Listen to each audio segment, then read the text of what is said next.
Hello' friends, মই ৰঞ্জন। চিজিএল প্ৰিপাৰেশ্যনৰ আজি মোৰ ডে 24। আজিৰ মোৰ ডেইলি গ'লখিনি হ'ল এইখিনি।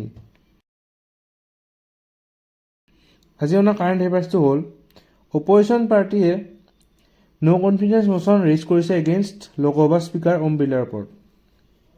আৰু এইটো অনাৰ কাৰণটো হ'ল স্পীকাৰে ৰুলিং পাৰ্টিক ফেভাৰ কৰি কামবিলাক কৰি থকা বুলি কোৱা গৈছে।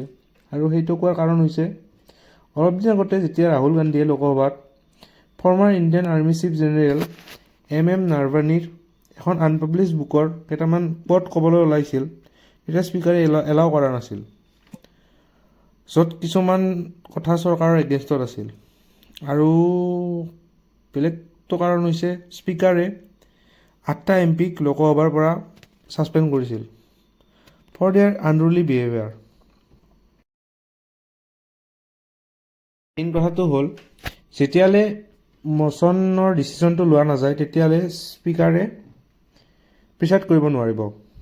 আৰু মই অনা কুৱেশ্যনকেইটা হ'ল আজি লোকসভাত টোটেল কিমানটা ছিট থাকে আৰু ৰাজ্যসভাক কোনে প্ৰিচাইড কৰে।